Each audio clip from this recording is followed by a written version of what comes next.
Why I love mindfulness is that it is designed for you to carry through your life. It's not just about what you do on the cushion. Creativity is about you. Creativity is about you, and it's about the way that you see the world. And it's about how you reflect that back to everyone else. So on that premise, on that foundation, you put mindfulness and creativity together, and you start to realize that creativity is really about life. And it's really about knowing yourself. And I don't care if you use it to write a book or do a podcast or be a painter or be a photographer, or if you use it just to muster the courage to speak up in a meeting and say, I actually think we should do this, however you use it. Or if you don't share it with anyone and you write poetry to yourself, it doesn't matter.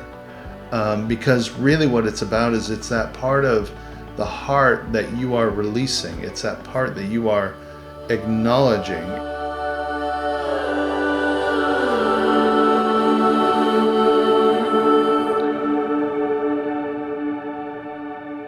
Michael, welcome to the Way of the Heart. Thank you. I'm really excited for our conversation. You are officially my first guest that I guess your expertise is meditation, and I should say that you were my teacher in my training.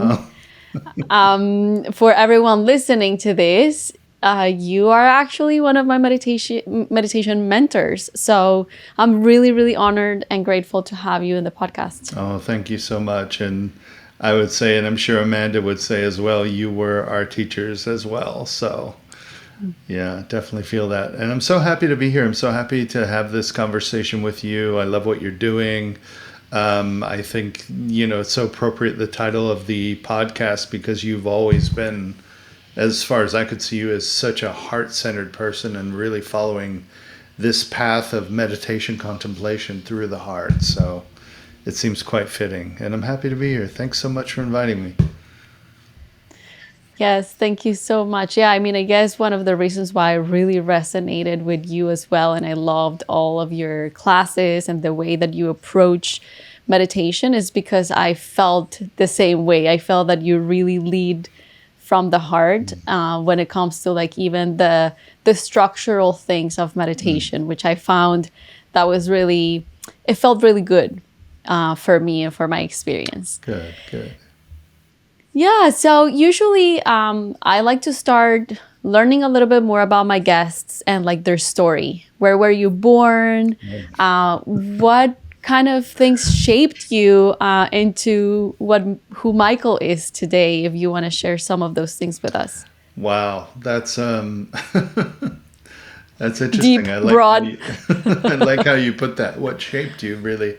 Well, yeah, I was born in Wheeling, West Virginia, which is an interesting place for a lot of reasons.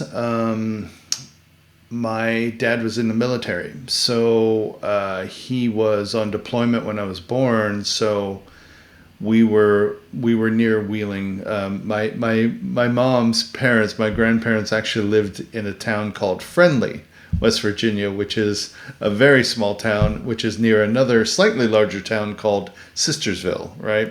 So you kind of get the picture, small town place. Wheeling was the big city with the hospital kind of thing. So that's where I was born. My mom was staying with her parents, and my dad came back, and then we traveled. We moved to Florida. If my memory is correct, I'm really bad with kind of dates and stuff like that. Pretty good memory for how things happen, but dates I'm just really bad at. But we moved to Florida, to Jacksonville, then to Pensacola, and then kind of up the East Coast to Virginia. We lived there for a while, and then finally to Philadelphia, where my dad eventually retired from the military, and we stayed there. It's where I went to high school. It's kind of, if I said I had a hometown, it would probably be Philadelphia. It's where my friends are, my family is. From there, when I was about 17 years old, I decided I was going to be an actor. I was so moved by acting and theater, and I'd been writing since I was a little kid. And so I started training, and I went to conservatory in New York. So I moved up to New York City. And It changed my life. I mean, for so many reasons. I mean, I think I would say it was really the beginning of wanting to understand people, wanting to understand humans, and theater was so exciting because I think for the first time I felt really seen, and I felt really this ability to listen and engage. And these are all things that I'm still working on today, and things that when I work with people, they come into play all the time. So long story short, I moved from New York to LA, lived out in LA for about 20 years. Loved it, loved the ocean, just loved everything about it. It was so different from being in New York and living in a small place. But yeah, it was out there where I really started to drop into what meditation was really all about, what mindfulness was really all about. I've been doing a lot of things for a lot of years. I had no idea what they were. And I started to clarify and started to understand, oh, that's the tradition. Learning more about different practices like Buddhism and science-based mindfulness and all these different things and how to put them together. And the other thing that I saw in LA, which I think is relevant, I really started to notice the suffering that people were having, like on an everyday level.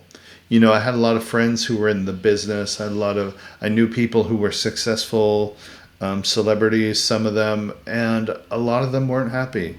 And it's like when we're standing down here, we always think, oh, that person must have the greatest life and be so happy, and they've got money and they've got this, and some of them are, but some of them aren't. And you start to wonder, what is this thing in the human condition, what the Buddha would call suffering, but that really is throwing us all off. So that's kind of a little thumbnail of my story, and that was how I got into to really looking at meditation. I started working at a nonprofit that was doing Dharma.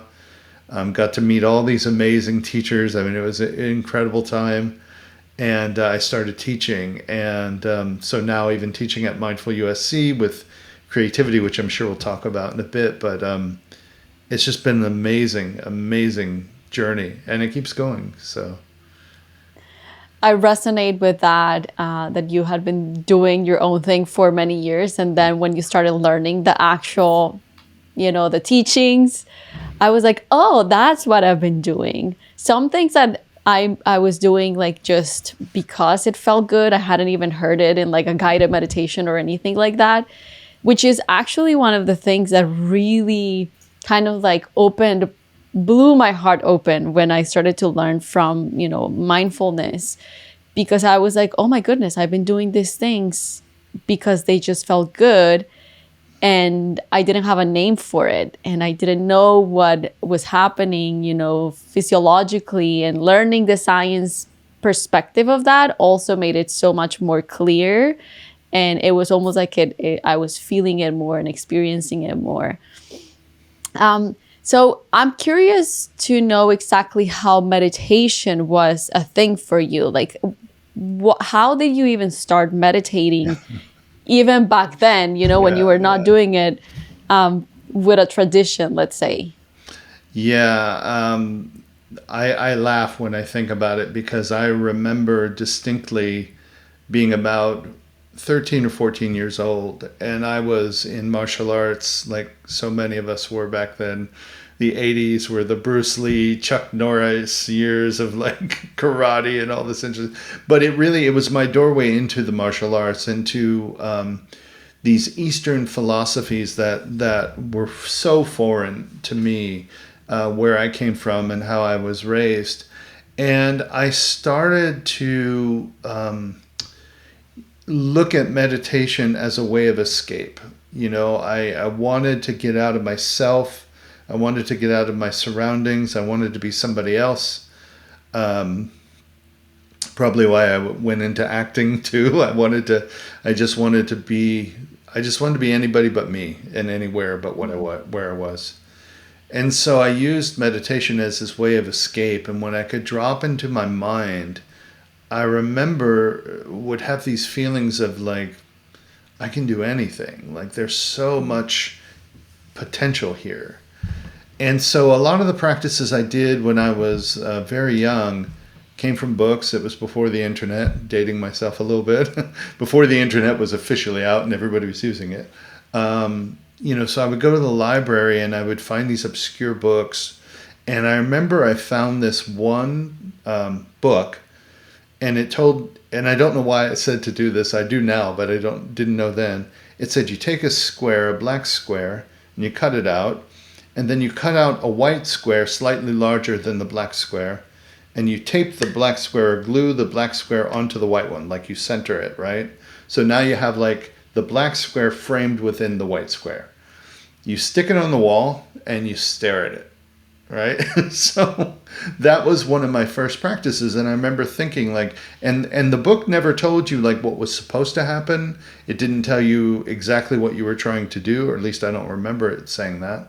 But I did that. I would sit and I would stare into this black square, and I would see things, and I would feel things, and I would feel myself kind of just being, what I would call now present.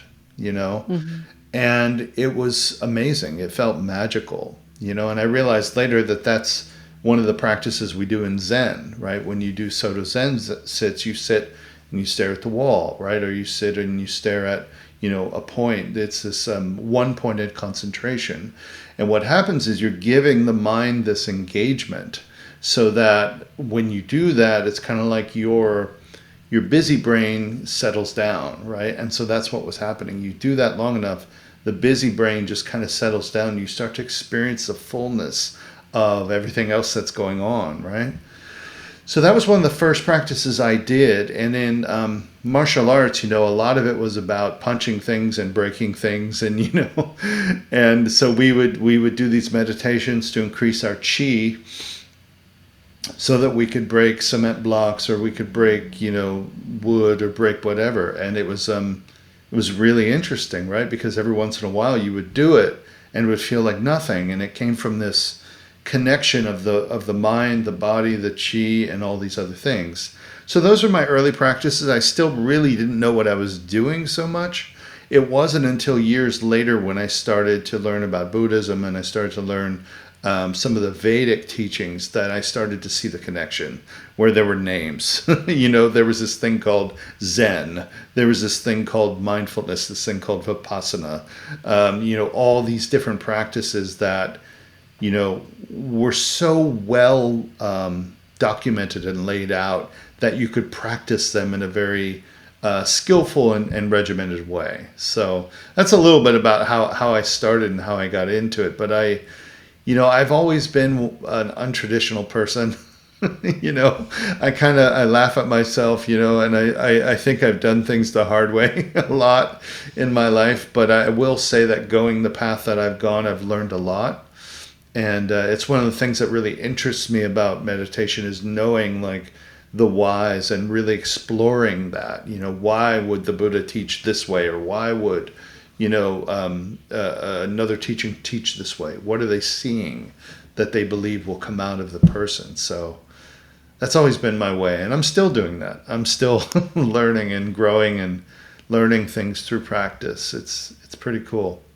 What comes to mind is when you started meditating, whether that was when you didn't even know what type of practices you were doing, or when you started doing it formally through, guided by a specific lineage, what were those first things that you started to notice that were kind of like transforming or changing your day-to-day life? Not just like in the practice, because I feel like, in the practice we feel things and we have such a unique experience, but really what meditation has done for me, really, and what I've noticed is like how my actual life outside of the formal practice has been transformed. How did that look for you? That's a good question, because I would say as a kid, I don't really know, because I do think I was kind of living in two worlds. It was I didn't know how to relate to myself. I didn't really know who I wanted to be in the world or who I was. So I I spent a lot of time alone. I spent a lot of time kind of, I don't know. I mean, it's hard to say. And then when I would go and I would meditate and I would do these practices, it was almost like I started feeling alive in a certain way. But I didn't really know how to translate that into daily life. I mean, that's the beautiful thing about mindfulness. Why I love mindfulness is that it is designed for you to carry through your life. It's not just about what you do on the cushion. So I think that, as a kid, I didn't know, but as an adult, I would practice and practice, and life would happen, and it's like you'd have these things. You lose a job, you break up with your partner, something you wanted, you don't get, and you have these moments of crisis, and that was when I really learned, like when the what hit the fan. That was when I really was like, oh yeah, okay, this is where my practice is coming in, because I had something to fall back on. And especially as I got a little older, it's weird because I'd been practicing for so many years, but when I got older and I had some specific things happen, I really was like forced to look at my life, my mortality,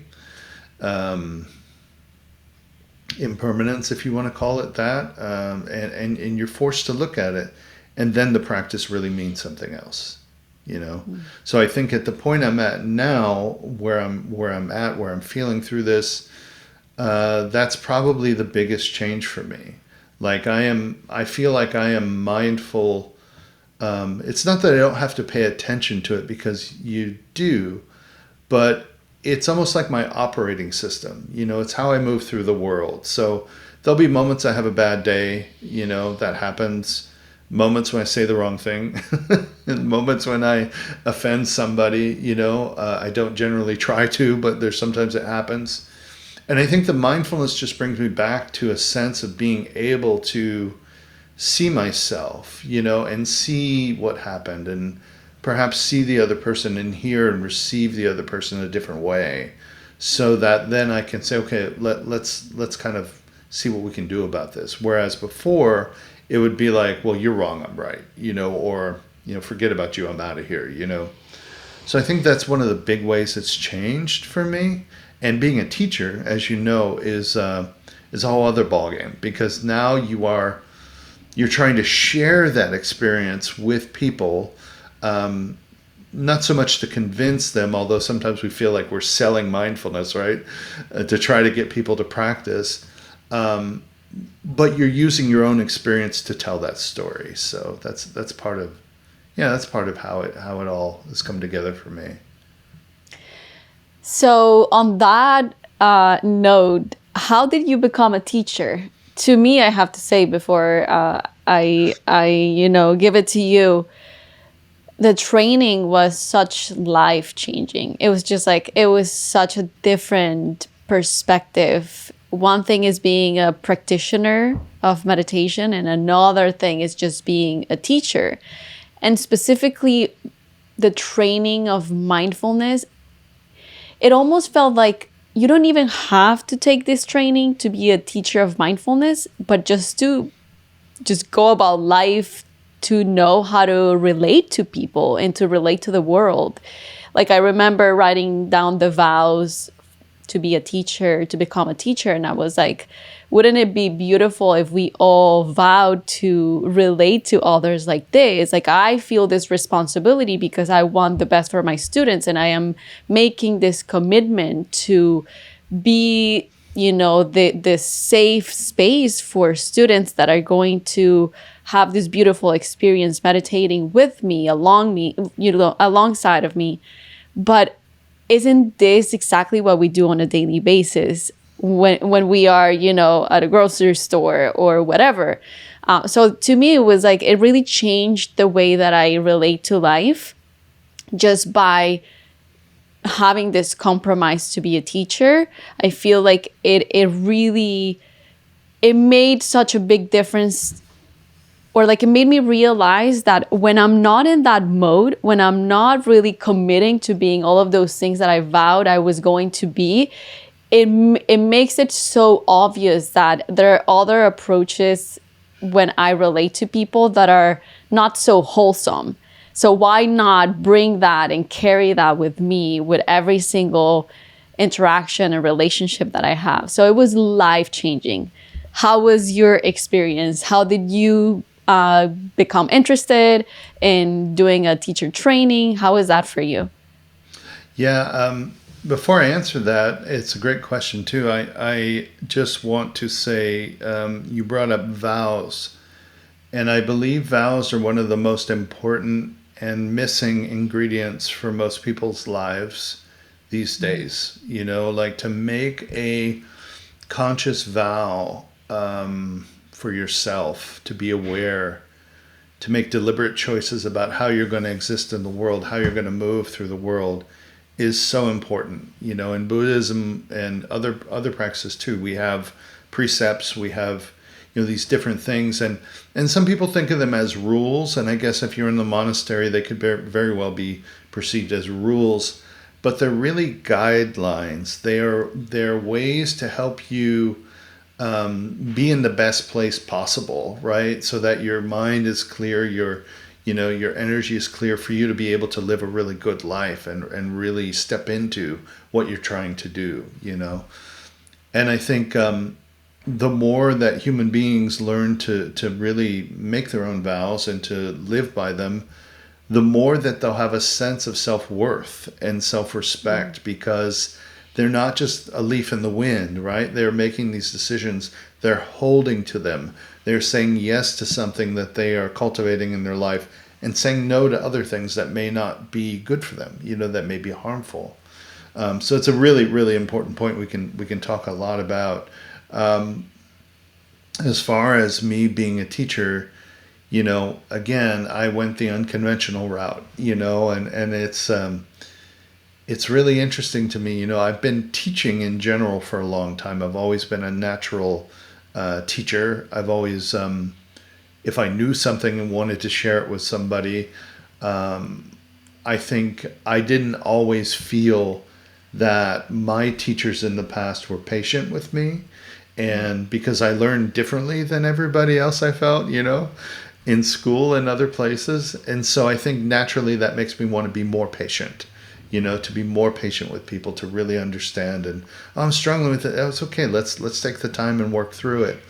So I started teaching, I guess officially, I was teaching acting. I was teaching what is called the Meisner technique, which is what I went to a conservatory in New York for. And it's an amazing technique because it's really based on a connection between two people, right? It's based on listening. And so I started teaching that. I was in Europe. I was in Denmark. That's where my kids live. That's another long story. But we lived back and forth, and they live there now. And I was over there, and I had the opportunity to teach. So I started teaching there. I taught a little bit in the U.S., but then really started teaching there. The years went by, and then I had different opportunities to teach, just to teach little things in meditation, groups I would help to lead, and I started to like really step into this way of being myself as a teacher, which is what I've always tried to do. So I never had a traditional lineage. I think I never wanted one. You know, for the longest time, I wouldn't say now even that I am a Buddhist or I am this, I am that. I want to be free to take from wherever I feel is useful. So I never followed that line. I just kept finding these opportunities to teach and finding places where I could fail and finding places where I could learn. And that just went on through the years. And I have to say, you know, there are some people who were teachers and mentors. I've had a lot of people who've taught me stuff, who had faith in me, who gave me shots at things. And I stepped into everything I did, whether I did it really well or did it not so well. I went for it, you know. So it's a lot of years of that, and evolving into the teacher that I want to be. So that's really, I mean, that's really what it was. And I did feel, I will say, I did feel a calling. I did feel a calling to be a teacher, to really, I just felt like I wanted to help people. I've always felt that since I was a little kid. You know, my parents would say, "What do you want to be?" And I don't know. I just want to help people. You know, Hmm. and so I still feel that. You know, and I feel like that's where my teaching was born and came from. You know. I resonate with that a lot too. I've always felt this, not only like a pull to teach, but also a lot of joy in teaching. It's almost like when I teach someone or something comes out of my mouth to teach them or guide them or let them see what they're not seeing. It's like I didn't even know I thought that way. I didn't even know I had that in me somewhere to say that. And then when I reflect back, it's almost like I was teaching myself that as well, which is so beautiful. Because the more I find the opportunities to teach, the more I learn about myself, which is such a beautiful way to learn. Which goes back to what you said at the beginning, that your students are also teachers, which is so beautiful. Yeah. So since we're talking about teaching, you teach mindfulness and creativity. So tell me a little bit more about that. How does that work? Like just everything that comes to mind. I don't know anything about how you teach, what it is about, how is it integrated with mindfulness. Like I want to know everything about it because I find it so interesting. Yeah. Yeah. Yeah. I find it very interesting too. And I think that, I've been teaching at Mindful USC. Mindful USC, just for people who may not know, is a program that the University of Southern California put together. Gosh, I'm guessing now, but probably at least 10 years ago. Alan Weiss started that program. And basically, it was to help the students, to have access to mindfulness, mindful self-compassion, mindful training, all these different kind of mindfulness basics, but also like kind of offshoots of mindfulness, like applications. And Alan asked me to create a course for creativity because he knew I had a background in theater and writing. He knew I did all this other stuff. So that's how that started. Now, the interesting thing is, it's probably 6 years now that I've been doing that at Mindful USC. It keeps changing and it keeps evolving. And I think what I'm realizing through that whole process is just that creativity is about you, and that's the quote I always use. Creativity is about you, and it's about the way that you see the world, right? And it's about how you reflect that back to everyone else. So, on that premise, on that foundation, you put mindfulness and creativity together, and you start to realize that creativity is really about life, and it's really about knowing yourself better. And I don't care if you use it to write a book or do a podcast or be a painter or be a photographer, or if you use it just to muster the courage to speak up in a meeting and say, I actually think we should do this, however you use it, or if you don't share it with anyone and you write poetry to yourself, it doesn't matter. Because really what it's about is it's that part of the heart that you are releasing. It's that part that you are acknowledging, and through the process of mindful creativity and what we do, you start to really know what might be holding you back from certain things. You know how your mind works, your brain works. You know how to stimulate yourself. You know how your heart works. You know what affects you. And so it becomes this really interesting process of knowing yourself, right? And then once you know yourself, what I feel, and I've seen over years with a lot of different students, is that you start to appreciate yourself a little bit better. Because you see where you go up and where you go down and where you fail and where you succeed. And you're just kind of like, yeah, right. Yeah, I'm doing the human thing like pretty well, and you appreciate that. And And then you find your stories, and then you find your things that you want to share and what you want to tell, in whatever medium you choose. It's cool. But it's your story to tell, and it's your thing that you want to get out there. And mindfulness helps you to be aware, right? Because as we know, mindfulness is this awareness, right? So I use mindfulness as this tool to drop into the pool of creativity, which I feel is just infinite. I feel like it is the isness. If we were going to say, like, it is what is, right? Everybody is creative because creativity is everywhere. You can look around the room that you're in and you'll see objects created by people who created a vision, right? Who had some spark of creativity. If you look in nature, you'll see even more, right? You'll see this beautiful mix of creativity. So mindfulness, once you start to train that together with the creativity, you start to really cultivate your awareness. And that's where it all comes together, and you find out what you're really about, what you're really into, and then you can take it a step further if you want to actualize it and fulfill it.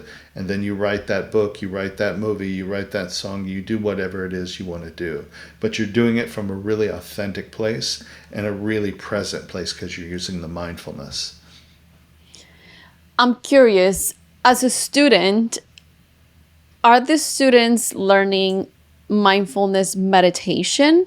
I think I ask because I feel like this was one of the first things that we learned from my training, the one that I did with you and with Amanda.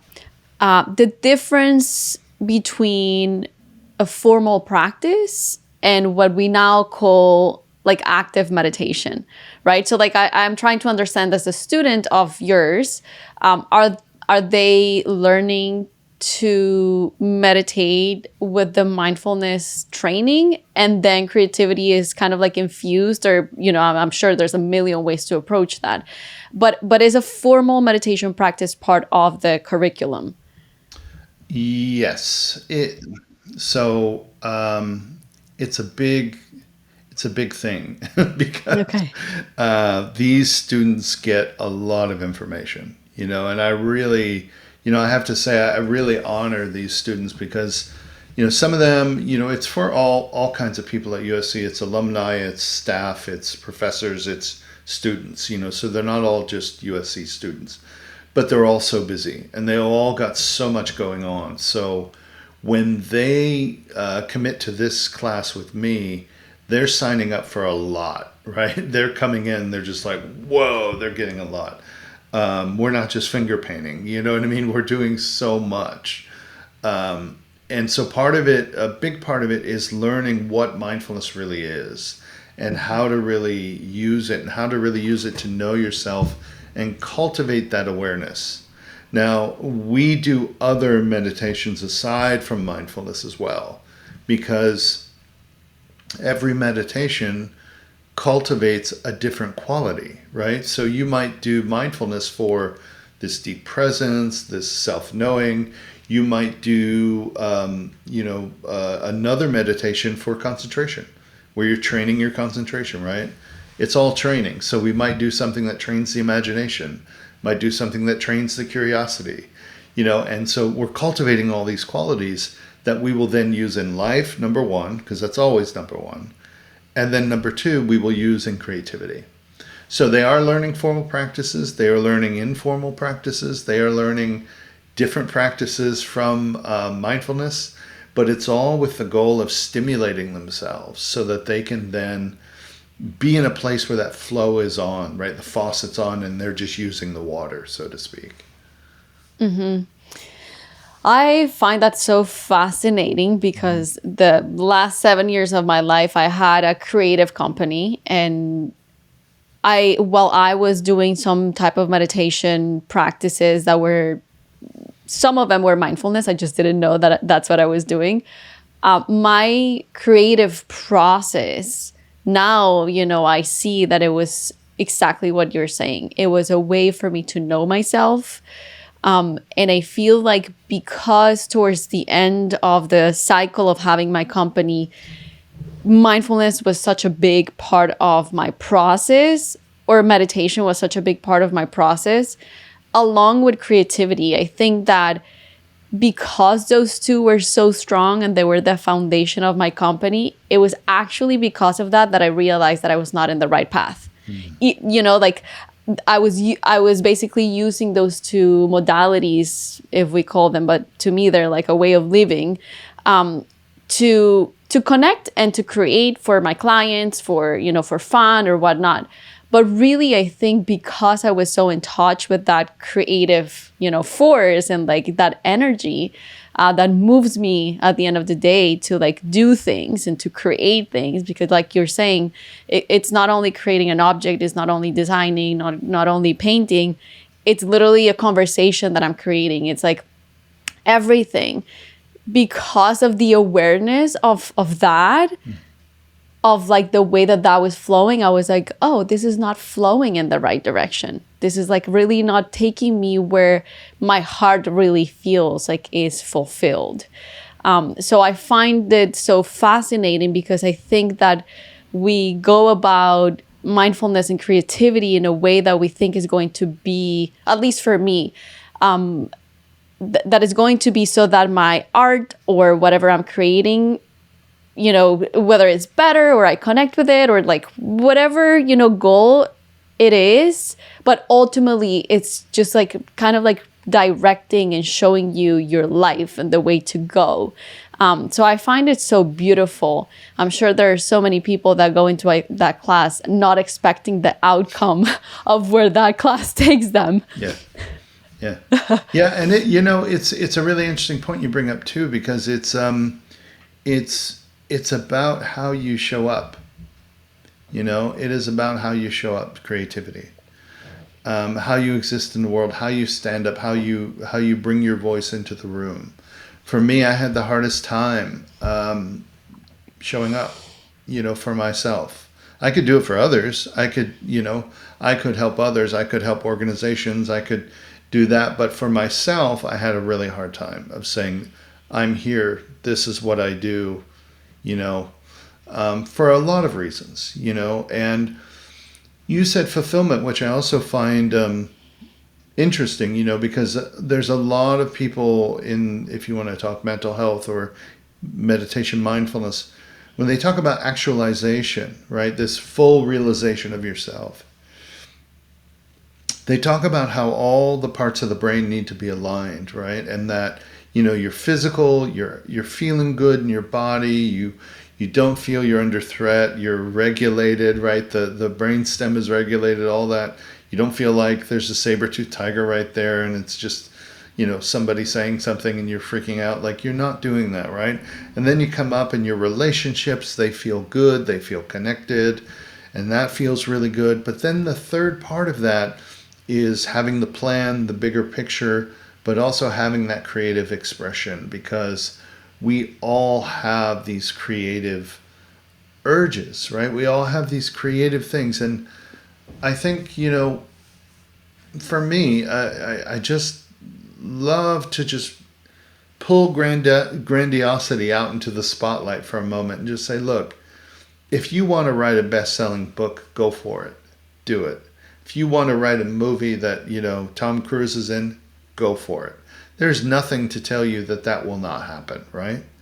But don't think that's the only way to be creative. Don't think because you paint, you have to paint like Picasso or Renoir or whoever your person is, or you have to play music like this person, right?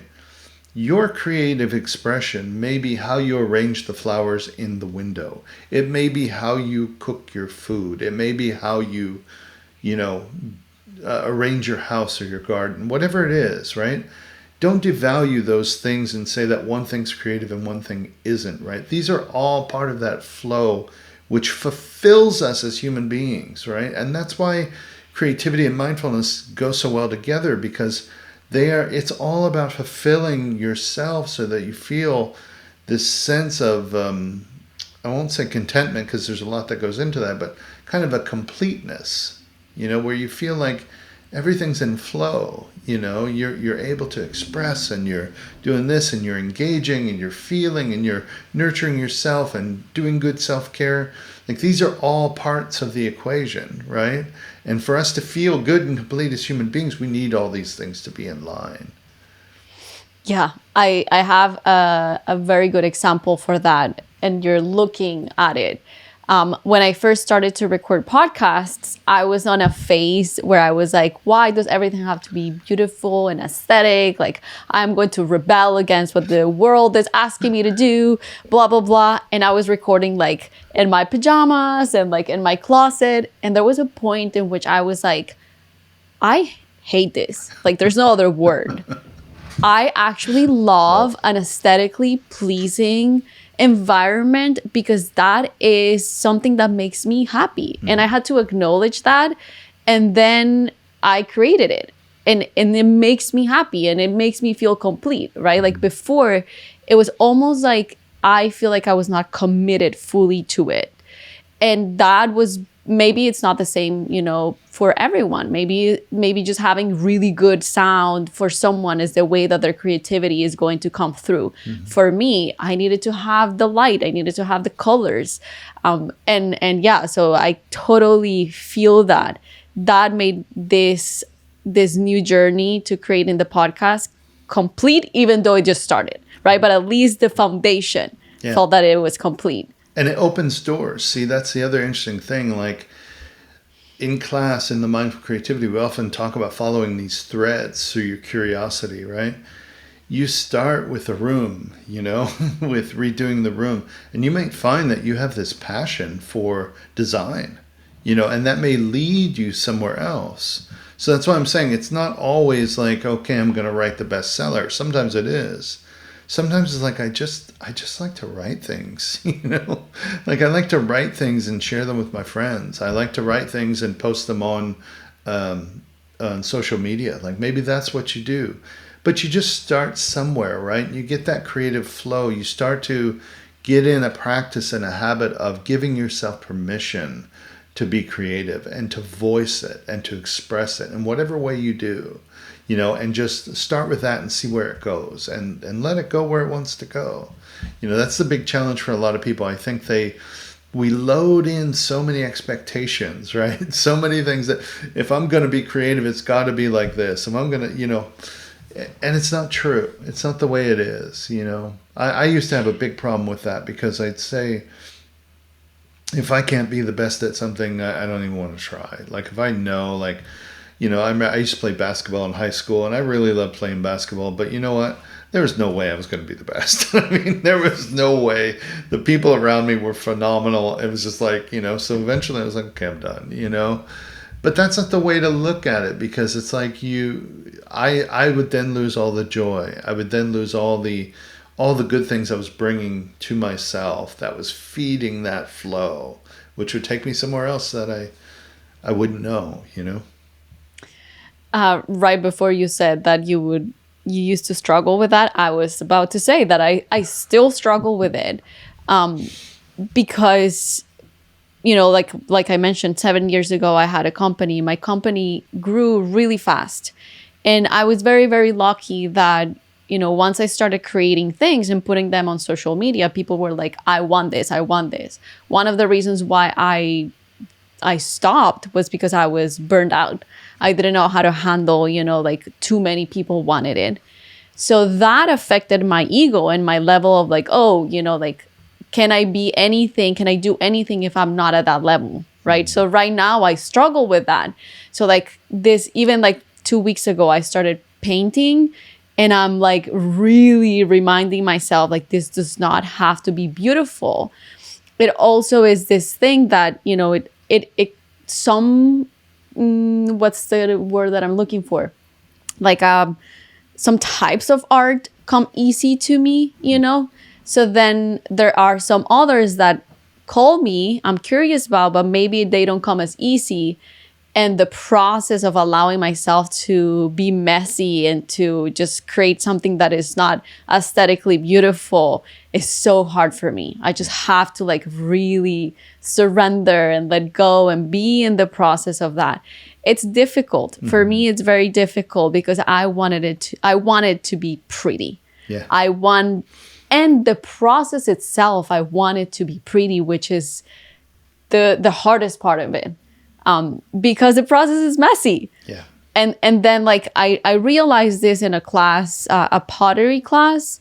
I love the wheel. I love just like how when you're creating pottery with the wheel, it's like perfect the moment that you start doing it.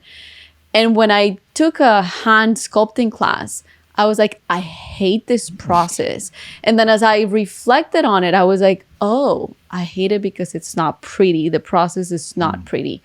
So it's been an amazing thing, observation and insight, because now I know that that is kind of like, a default or a tendency that I have with everything that I approach, right? So it helps me when I'm creating whatever, the podcast or I'm writing and I'm struggling with myself. It's a good kind of like signpost to say like, oh, am I applying and like forcing my expectations of beauty or whatever it is here as I usually tend to do. So yeah, but I think that mindfulness has allowed me to understand that. Definitely, and be aware of it. I mean, I think, the whole idea, you said expectations. That's exactly right. I mean, we bring in, okay, I'm going to do this, and then a whole truckload comes in of expectations to be with us, right? I'm going to paint a picture, and there, even if we don't say it or consciously think of it, there's this idea that it has to be good, right? And a lot of us, we think like the first time we pick up a paintbrush, if we paint something that's not good, then we're not good painters. It's like, whoa, wait a second. Where did the idea of learning kind of exit the building? Where did the idea of getting better, of practicing, get out of the way? And I think it's really interesting that you bring that up, with painting, because it's the same thing with mindfulness. And we, as teachers, we engage with this with people all the time. The first time somebody sits, or the second time somebody sits, they're with their breath for the first few minutes, and then they start to think, right? And then they get distracted. And they think, I'm not good at this. I can't do that. I can't do meditation. Or I get too stressed. I can't do it, right? I can't stop the voices in my head. This is the wrong way to think about meditation, right? If we think about meditation as a practice, if we think about meditation as training, like you're lifting weights, right? And then you get to the point where you can't lift the weight anymore, right? But that's a good thing, because that struggle indicates growth, right? We'll tell you that growth is coming. It's the same thing when I sit to meditate and my mind goes, you got to send emails. Don't forget to do that. And dog's got to go out. Remember you did that, And every time it does that, I notice it and I bring it back. I get stronger, right? That ability to notice gets stronger. And after a while, it's not that the thoughts go away. That's a big misnomer. People say, get rid of the thoughts. That's BS, right? Not true. But your ability to choose where you place your attention is what it's all about. So if you're painting and you're going, oh, I want this to be beautiful. It's not beautiful. You stop and you take a breath. And you go, okay, let me focus on the stroke of this brush. Let me focus on how much paint I'm putting on here. Let me focus on the color.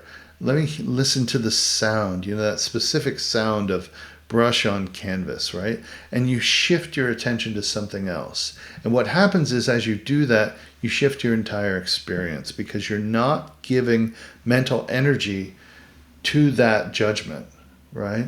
And that's one of the things for all of us, and whether you're meditating, painting, I don't care what you're doing, to be able to shift that focus and shift that mental energy can change your life. It can shift you right out of reactivity. I mean, we do mindfulness for ourselves, but we do it for everybody, right? Because if we can cut down the reactivity just a little bit in this world, it changes the world. It literally changes the world. I was recently watching a soccer game.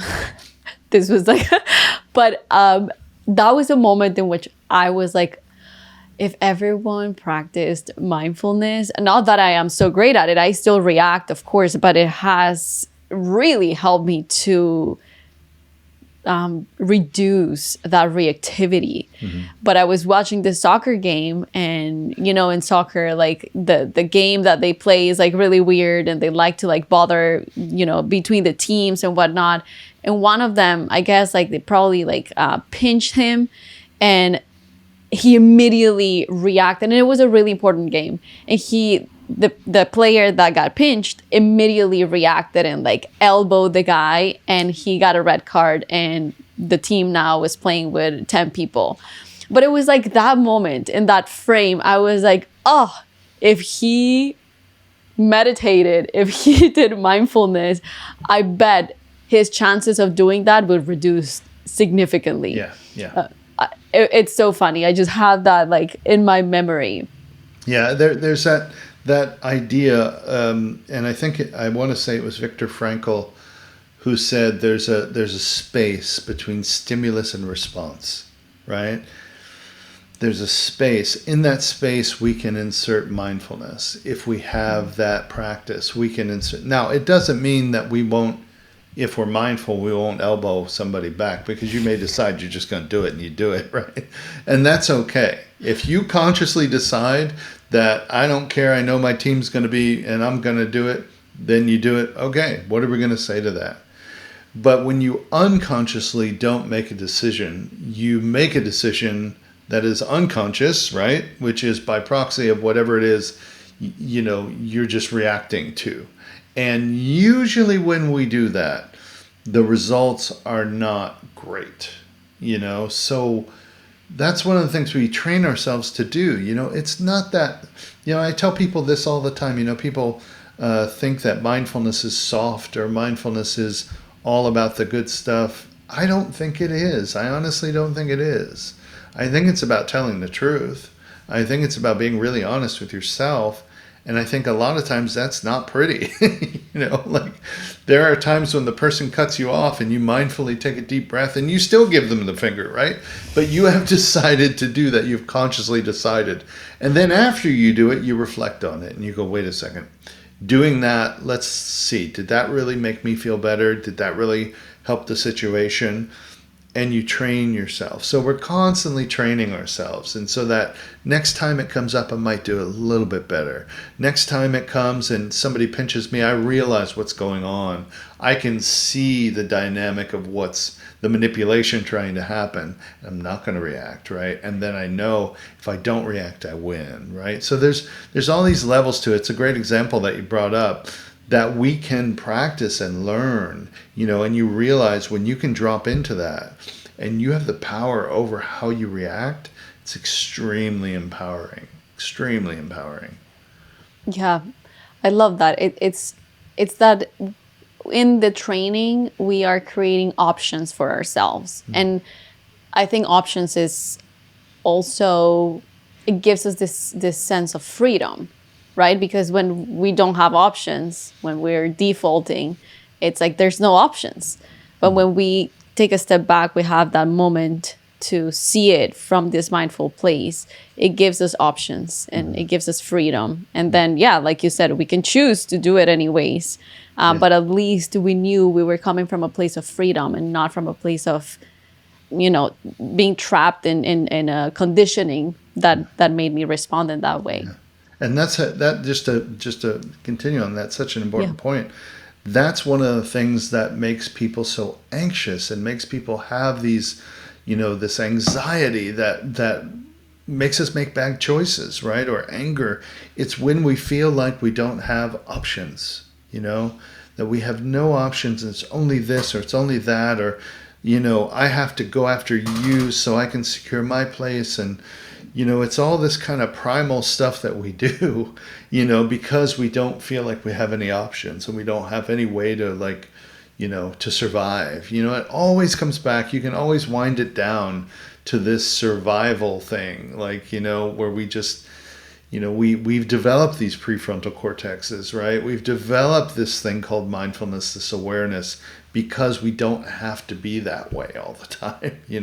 But like you said, it takes training. It does take training. Yeah.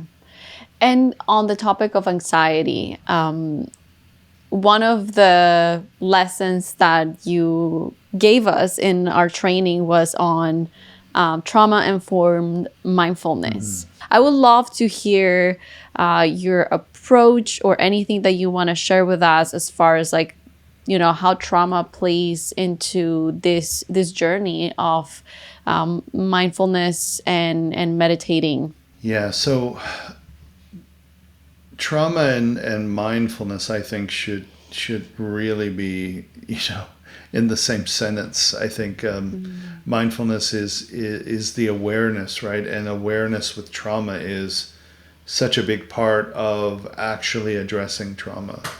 If you look at this country and even around the world, but especially this country, we have a mental health crisis that's been going on for years. We have people who are struggling, we have young people who are struggling, we have the school shootings that are happening, and these are all products of a lot of things. This environment, and for adults who are suffering, who have conditions that they don't even really maybe don't understand, and this divisiveness that is separating us as people, a lot of that can be boiled down to trauma. And all of us have trauma. We all have some level of it. Some of us have these kind of big acute stories and happenings, and some of us it's just like an ongoing thing through our lives, and it affects us all. It affects how we react to each other. It affects our ability to be present. And this goes, this isn't just with strangers, this is in our families, this is in our relationships. And, unaddressed trauma can ruin a lot of the happiness in our lives. So one of the big things about mindfulness, and we've said awareness a lot because you can't say it enough, is that mindfulness is this practice of cultivating awareness and self-knowledge and, this kind of non-judgmental, receptive way of being with yourself and with the world around you. When you do that, and when you understand that everybody has trauma, it has a really good chance of changing the way that you interact with people. When somebody comes at you and, they're giving you attitude or something like that, it's very natural for us to react to that and be like, well, that person's a a-hole, or that person's whatever or whatever. But when you really drop into the trauma, you can kind of say, well, I wonder what that person's going through. I wonder what that person has gone through. I wonder what would make that person react in this way, right? It's when you understand trauma and when you get into the ideas, and you can go very deep into this, whether you're talking about nervous system responses and all these different kinds of things in the brain, but just the simple understanding that every single one of us has trauma. And every single one of us deserves some compassion. It doesn't excuse bad behavior. I want to say that out loud because I know people will say, well, what about somebody who did something really heinous? It's like, no, it doesn't, it doesn't excuse that at all. But what it does is it just opens up the realm for a bit more understanding, right? So that we can look at the systems we live in, we can look at the environments we live in, and maybe shift things a little bit to see if we can do things in a better way, in a way that's more nurturing, in a way that's more healthy and more aware, right? So I think that, being trauma informed is something that has come up over the past few years for organizations who really want to, improve the health and well-being of their employees, right? They want to reduce turnover. They want to reduce healthcare costs. They want to just get better productivity out of their workforce. And one of the ways we do this is through, mindfulness, obviously, and being trauma informed, understanding these things, understanding how we create our environments to make things a little more healthy, a little more flow, And it's a hard thing to do because, we're coming from this industrial kind of work place, which it still lingers now, right? It's fading a bit with the pandemic and all the virtual stuff that's going on, and working remotely is now an option that never existed before.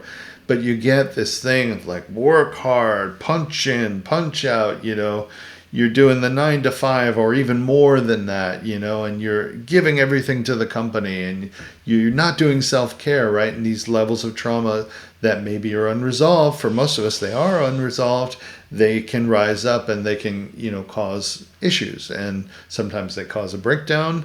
Sometimes they cause a crisis. And these are great opportunities for us to awaken, but they're also very, very difficult. So I think that, that's kind of, without going too deep into what, the nuts and bolts of trauma-informed mindfulness, just to know that mindfulness can be a tremendous tool for raising awareness, and through self-care, which is knowing what you need and giving it to yourself. It's just a perfect partnership. It really is. It can help a lot of people, families, relationships, and of course, companies and organizations. As you were talking, I was thinking about how creativity actually plays a role in that. I've mentioned this a couple times. I think that creativity and curiosity, which, kind of like go hand in hand, are a huge part of that, right? Like if we know already, coming from that place of knowing that we all experience trauma, can we use our creativity to think about how the other person has experienced their life? I feel like that is a huge part of the way that I personally can relate or integrate my creativity into relating to people.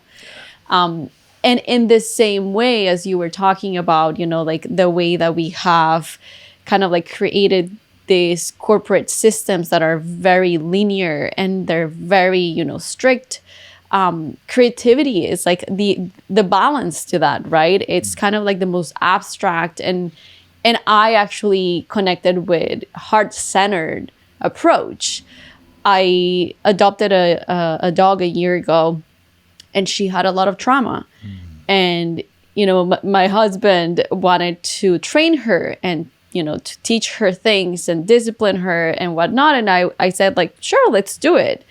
Because I know it will help in some ways. But I knew that what she needed was safety. I knew that what she needed was to feel loved and to feel like she could be herself, because she was never, allowed to be her. And I feel like, as we are coming close to an hour that we've been talking, I mentioned this because I feel like this is fully related with the way of the heart. It's really creating the space for others to be in their own journey, to be seen, to feel safety around us. And I feel like that on its own it's in a way experienced as love, being loved, right? When you create that safety for someone, that connection. So how do you see the heart in this whole conversation and mindfulness? What is the way of the heart to you? That's a good question. And it's really, I mean, whether you say it or not, whether you're explicit about it or not, it's really what all of these things are pointing to. First of all, I think going back to the organizations and the companies and traumas and, on teams, I think when somebody feels valued and heard, when they feel like their nervous system can calm down a bit, right? I don't feel like I'm being threatened. I'm going to be fired. I'm going to be this. If I give a bad idea, people are going to make fun of me. Like when you take the time to cultivate that connection, safety in companies and organizations, you will get a different person showing up to the meetings, showing up in their daily jobs. And then when they can offer that creativity and it is received, they then feel that opening of the heart, right? You feel that opening because you've, like you said, you've been listened to, you've been heard, you feel present, you feel connected. Because that's a big problem, is that we're disconnected from each other. We're connected to technology. We're coping and substituting all these things for what we really need, which is each other. So this is a big thing. How do we connect? We don't connect through just the mind, right? Or just the brain. Intellectual connections are very important, right? We can connect on ideas, different things like that. But it's this resonance, human to human, that changes the game. And this is what I believe is the heart-centered thing of, you said curiosity. I love that word. It's one of my favorite words, because if I am curious about you and about your life and where you come from and what kind of day you're having, rather than just reacting to what I feel like you're giving me or not giving me, it changes our relationship. Because then I'm not looking at you as somebody who's attacking me or withholding something from me. I look at you as a fellow human being who's having a day, just like I've had, When that happens across the board, you get really strong connections. And so this is, what is the way of the heart? I think that is the way of the heart, is really just to show up as yourself, to connect with other people through listening and being very generous when you pay attention. Like, people don't realize your attention is one of the greatest gifts that you can give to somebody. I've had several experiences in my life where I was really listened to.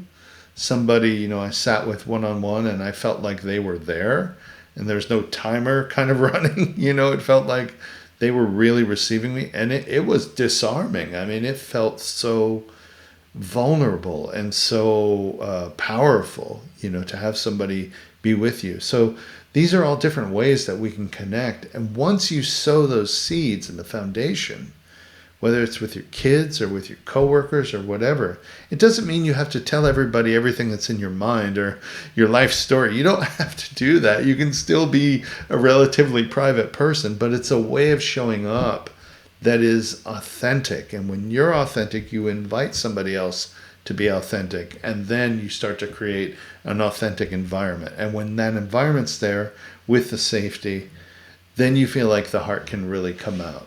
If the safety's not there and you don't feel like you can be yourself, it's not going to happen. It's just not going to happen, because you're constantly going to feel like you're sticking your neck out, And it's a hard way to live. I mean, I'll tell you, I try to be very open-hearted. I've often been told that I'm not so much naive, but maybe, just a bit idealistic, and but I don't care. That's what I want to do. That's how I want to live, and that's a commitment that one has to make and live with the consequences, good and bad. I resonate with that. I say this a lot in this podcast, that really hope is the one thing that I want to get out of these conversations for people, for myself. And I even get emotional as I say it, because we have evidence every single day, everywhere we look, that things are wrong and that things are going, against where our hearts know we should be going towards. But there's so much beauty happening around us too. So I think that, having people like you come into the podcast and share all of these things that are also practical, right? We actually have the option, like we said, when we have the awareness and we create the options for ourselves, we see that there's hope, and hope is active. That's the thing. That's why I think, like you were saying or mentioned at some point, that we think that mindfulness is this very passive, kind of like soft approach. It's actually the opposite. It creates so much space for us to see how we can move forward from a place of connection, from a place of love, and from a place that is really wholesome. And that is active. We are actively working on those things that we hope for and that we know are possible for our society to move towards. So I think that, all of your students are so lucky to be able to have you guide them in that way. It also sounds really fun, because that's another thing that I try to do, and I've been trying to implement in the way that I teach about these topics, in the way that I communicate them, is that it doesn't have to be so hard or boring. It can be fun. and with that joy that really is what is missing a lot from our world, that the very free spirit kind of childlike approach, we can make a lot of changes. Yeah. So with all of that, what is one thing that you think people in the world need the most right now, besides everything that we talked about already? Yeah. No, I mean, so much of what you just said resonates with me.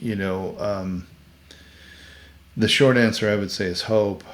I find hope to be the biggest thing for human beings to have. If you don't have hope that things can get better, that you can, find your path or improve, or, then it's kind of like, what are you doing? Then you're just kind of existing. And I think I don't know many people who find contentment in just existing. I mean, maybe if you feel like you're at the end of the road and you're just now mindfully enjoying the scenery, okay, that's a possibility. But I think we're all trying to grow and learn and do something. That's why we're here. I'm a teacher because I believe in people. I really believe in people. And I think sometimes I say that and people they don't believe me. I think I'm just trying to inspire them, And some people don't dig it. I mean, honestly, that's one of the big things I think I mentioned in the teaching course is that, as a teacher, not everybody's going to like you.